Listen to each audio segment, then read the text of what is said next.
Hello students, this video will enlighten you with Bayesian learning.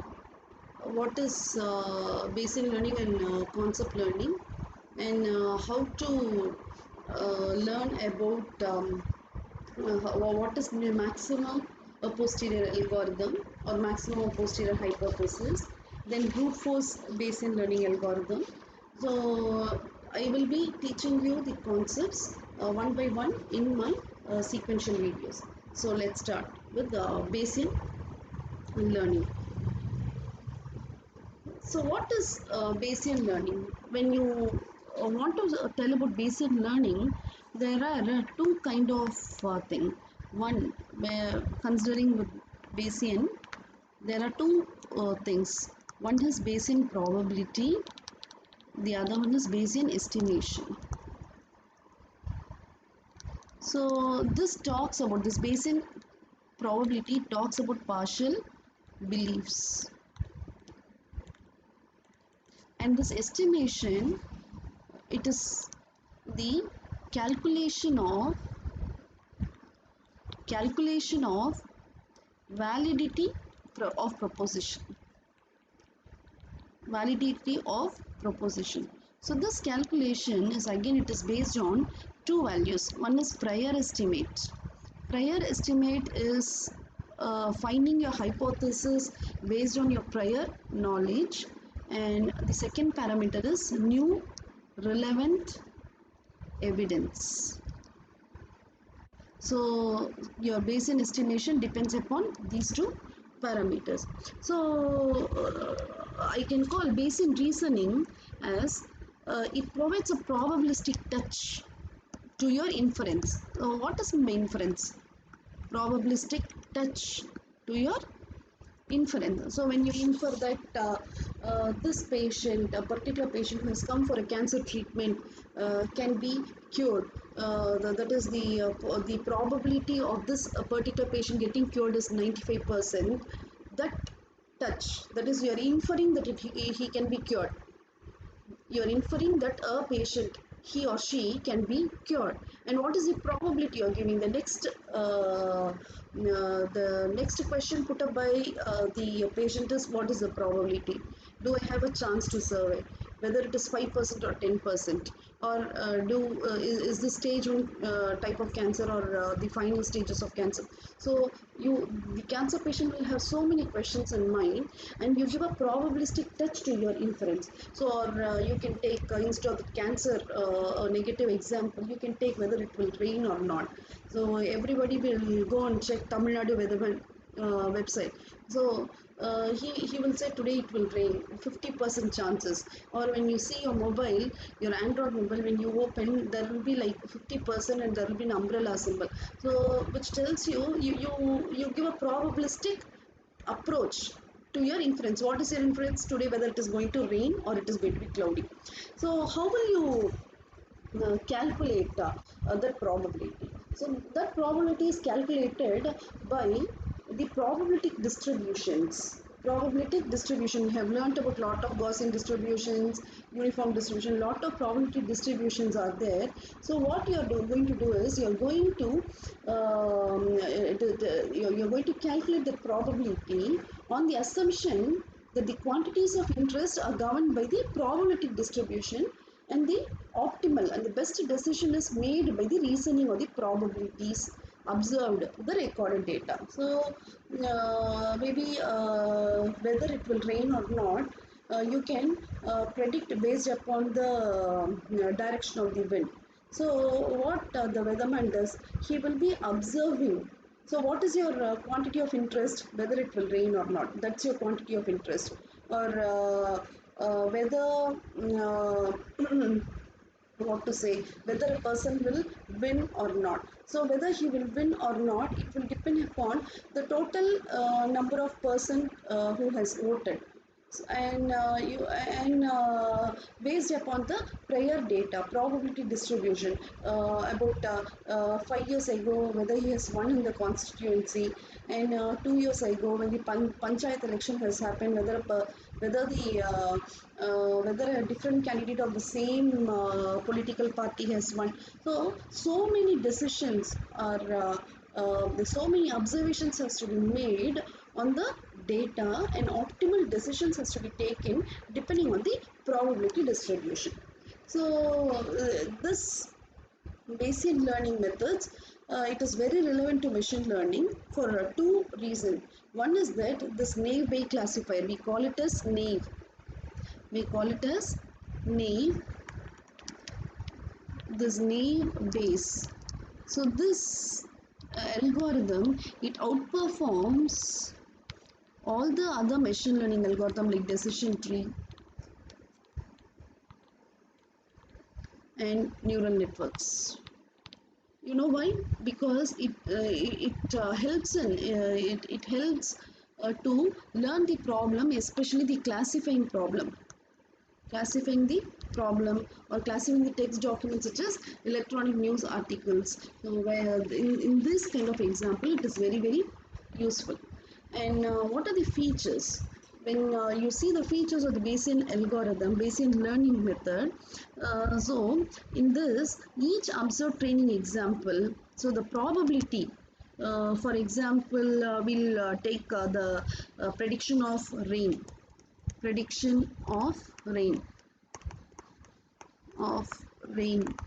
So this is our quantity of interest. So the probability of rain will increase or decrease. Okay.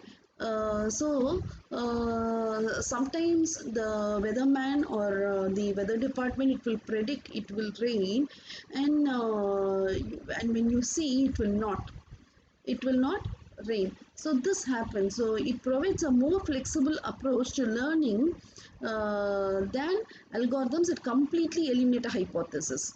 So we cannot eliminate a hypothesis if it is found inconsistent. So this is first case. Second one is prior knowledge. So prior knowledge with the observed data determine the final probability. So in Bayesian learning, prior knowledge is provided by the prior probability for each hypothesis and probability distribution. So prior knowledge is, you can see whether it has rained for the past 1 week, whether it has rained last year in the month of September, whether it has rained last month in the same day. So these are the prior knowledge, and with the observed data, and today 6th of September, whether it is raining or not, how is the cloud, what is the direction of the wind. So all these things will help you to determine the final probability of a hypothesis. And it can also accommodate hypotheses that make probabilistic prediction, that whether this person can be cured, whether a particular person with a skin disease has 95% chance of complete recovery. And new instances can be classified by combining the predictions of multiple hypotheses. So you can have new examples, where you would have predicted it will rain in the morning, because for the past 1 week it has been raining in the morning, but suddenly there was no rain in the morning, and it has started raining in the night. So this kind of new examples can be classified by combining the multiple hypotheses with the probabilities. And even in cases where Bayesian methods prove computationally intractable, they can provide an optimal decision making against which other practical methods can be measured. So these are the features of your Bayesian learning. So it can that is, it can incrementally decrease or increase the estimated probability of hypothesis is correct. And second one is prior knowledge. Third one, you can probabilistic predictions can be made with the help of Bayesian algorithm.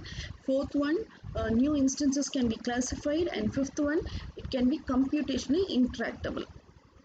So there is a practical difficulty in Bayesian method because you require initial knowledge of probabilities. When these probabilities are not known in advance, they are often estimated based on the background knowledge previously available data and assumptions that form the underlying distribution. This is one probability. Second one is the computational cost required to determine the optimal hypothesis. So when it is in an uncertain specialized situation, the computational cost should be significantly reduced. So there are two practical difficulties. One is the initial knowledge of probability has to be there, because probabilities, if it is not known in advance, then they are often estimated based on the background knowledge, the previously available data, and the assumptions. And second one is the computational cost. So now what we are going to learn is the Bayesian theorem. What we are going to learn is the Bayesian theorem. So shall we start? Bayesian theorem. Yeah. It's a very beautiful theorem which relates your hypothesis H with the your hypothesis H with your data training data D. So in machine learning, the Bayesian theorem, it provides a direct method for calculating probability. So one way to specify what we mean best hypothesis is that we demand the most probable hypothesis given the data D plus any initial knowledge about the prior probability. So Bayesian theorem provides a direct method. This will help you to find the best possible hypothesis, which is spread over the hypothesis space. So how it is done? It provides a way to calculate the probability of a hypothesis P of H on its prior probability and the probabilities of observing various data given the hypothesis and the observed data itself. Maybe it may be confusing if I like explain you theoretically. So let me write the formula. Bayes theorem.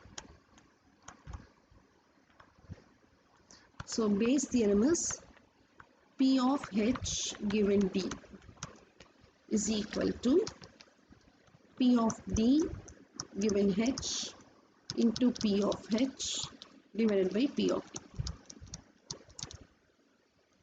So what is this P of H by D? This is to find the probability,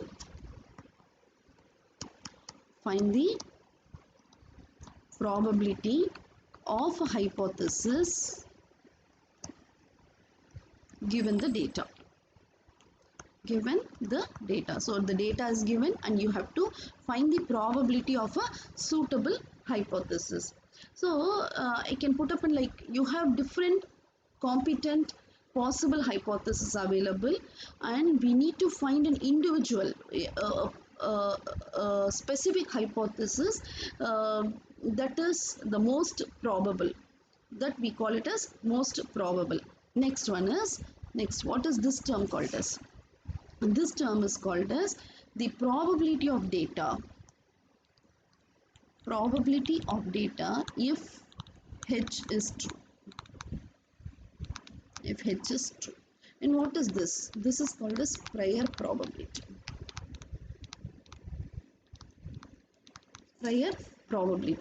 And this is your training set or observed data, probability of the observed training data. So this is done by law of products. You know, by law of products, P of HD I can write as P of H into P of D by H, and the otherwise we call it as commutative. P of DH is equal to P of D into P of H by D. So by doing manipulations, we arrive at this.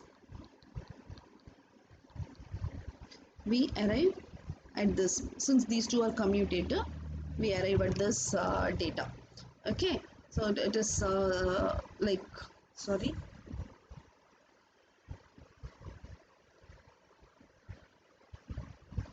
so since it is commutator, P of H into P of D by H is equal to P of D into P of H by D. We want only P of H by D. So P of H by D is equal to P of D given H into P of H by P of D. So this is how they have arrived at the formula. Okay, so this is your Bayesian theorem. Now I am going to explain the Bayesian theorem with an example. So what example we are going to take here is a patient who has cancer. He has come with cancer. So the example goes like this. To illustrate the Bayes rule, we have to have a medical diagnosis problem in which there are two hypotheses. See, when you go and learn in your practical sessions, there will be like one is true hypothesis, the other one is called as alternate hypothesis. So here you're going for the medical diagnosis to test whether a patient has cancer or not. So the true hypothesis is the patient has cancer, and the false hypothesis is the alternate hypothesis is the patient does not. The patient does not have cancer. And there is also called as, you will have terms called as true positive, true negative, false positive, true positive, and you will have false positive, and this will be true negative, or yeah, true negative and false negative. Like, so true positive is a patient is tested positive with the disease. So he has the disease and he is tested positive. Okay, and false positive is he doesn't have no disease, he doesn't have a disease but tested positive. And you will have like false negative is he has a disease but tested negative, and a true negative is he does not have the disease but and he is negative, and he is negative. These kind of scenarios you will learn, like going and telling a woman she is pregnant is true positive, is true positive. Going and telling a man is pregnant is a false positive, false positive. You have lots of examples like that. But we'll stick on to this cancer patient example. So in this cancer patient example, the data is given. So the data is given as this, like the probability of cancer is, that is, we have prior knowledge that over the entire population only 0.008 have this disease. So the probability of cancer is 0.008, and probability of not having cancer is 0.992. So this comes from the value 1 minus 0.008. And next one is probability of positive with the disease. He has cancer and the test has come positive. It is given as 0.98, and a probability of negative with the disease.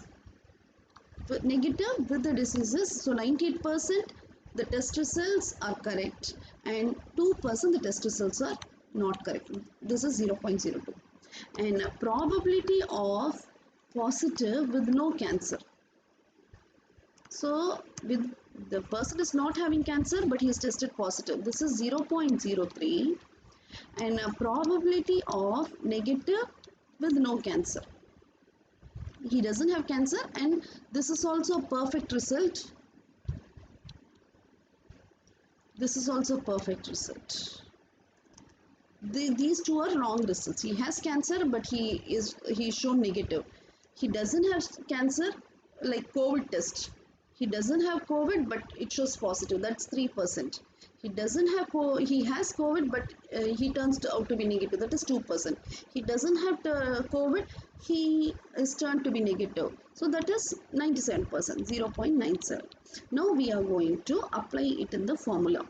B of H by D, that's your base theorem. B of H by D is equal to B of D by H into P of H by P of D.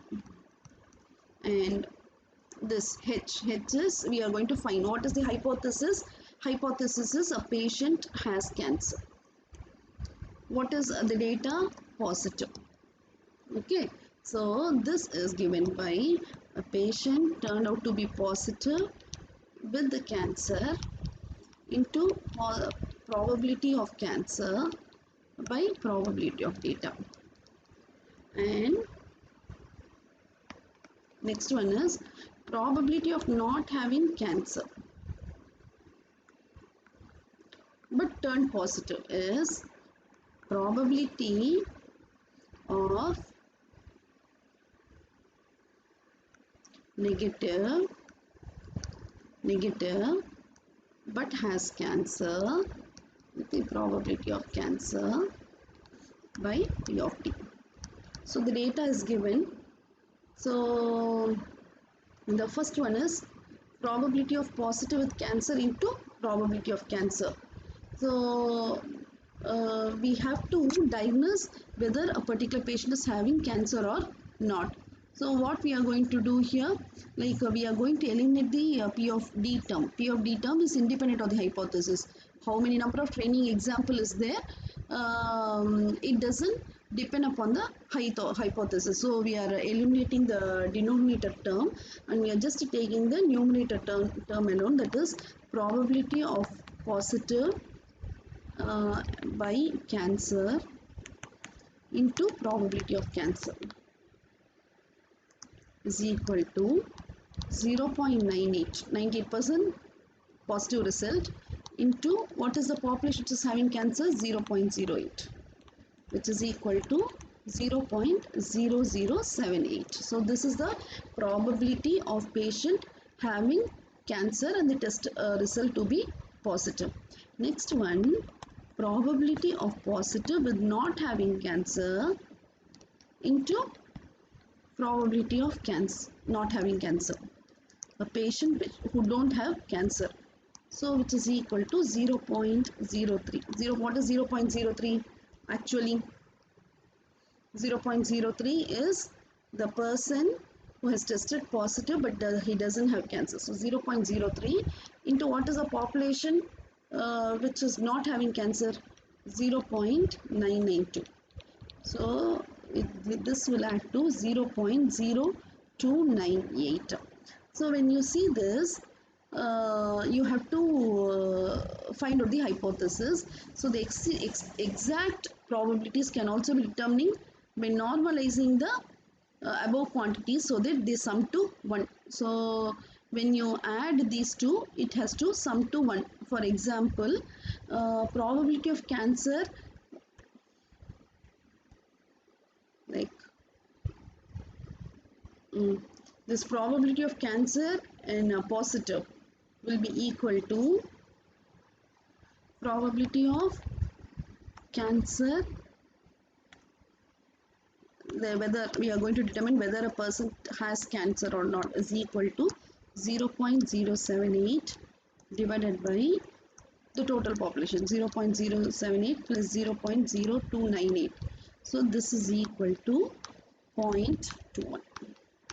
That is 21%. So this step is warranted because Bayes' theorem states that the posterior probabilities are just the above quantities divided by the probability of the data. So the probability of positive was not provided directly.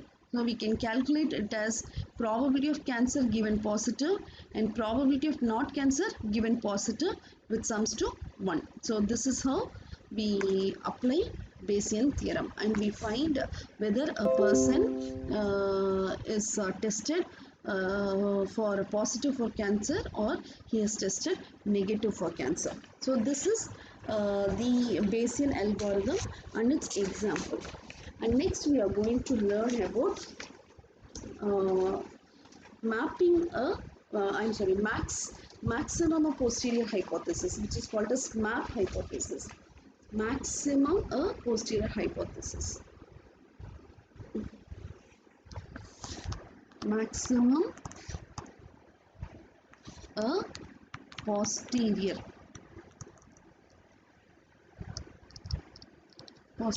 hypothesis, which we call it as MAP. So in this, the goal is to find a hypothesis in machine learning, and that is a maximally probable hypothesis, which is a favorable hypothesis. So the learner, they consider some set of hypothesis H, and he or she is interested in finding the most probable hypothesis given the observed data. So let H be the hypothesis space, capital H be the hypothesis space, and small h is the member of the space. So the goal is to find this best probable hypothesis, best probable hypothesis, or best favorable hypothesis, best favorable hypothesis, and best favorable hypothesis with the observed data D.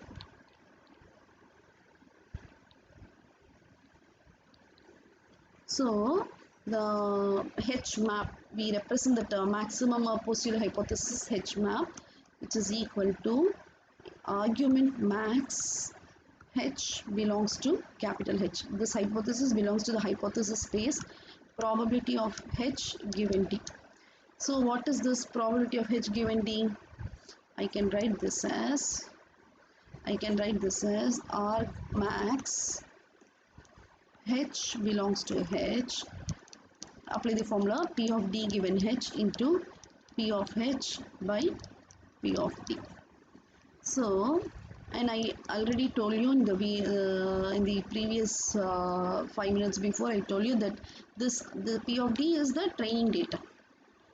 This training data is independent of H, is independent of the hypothesis H. So we can drop the term and we can write as arg max is equal to H belongs to H, P of D by H into P of H. So this is your maximum posterior hypothesis. So in some cases, every hypothesis is equally probable. So what we do, the sum of all the sum of the probability of all the hypotheses is equal to 1. So in this case, what we can do is we need to consider only P of D by H to find the most probable hypothesis, because what is given the hypothesis which works on the data, because this has summed to 1. Probability of all the hypotheses is summed to 1. So now H map, so that is called as maximum likelihood hypothesis. So the above equation reduces as maximum likelihood hypothesis.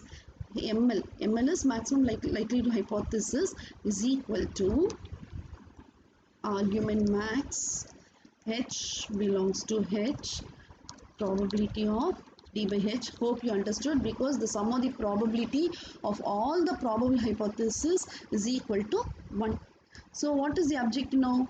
P of DH is the likelihood of the data given H, and any hypothesis that maximizes this value, we call it as maximum likelihood hypothesis. So in order to have a good connection to the machine learning problem, we introduce Bayes theorems above by referring to the data D. We refer data D as a training examples of some target function, and hypothesis H as the space of candidate target function. So hypothesis will consider your target, whether it will rain or not, whether you will enjoy the sport or not, whether this patient will have the disease or not, whether the patient can be cured or not. That is your target function, and these target functions will be present in a space called as H. So the Bayes theorem is much more general than suggested, and this H, it is a set of mutually exclusive propositions whose probability will always equal to 1. So the hypothesis space will have the patient has cancer and the patient has not cancer. So when you sum up the patient has cancer, it is 1 by 2, and the patient doesn't have cancer, it is 1 by 2, and when you sum up, it will be equal to 1. So this is all about your Bayes theorem. What is Bayesian learning? What is Bayes theorem? And I have explained you with an example, and I have also told you what is maximum likelihood hypothesis. In the next video, I will teach you what is brute force learning. Thank you.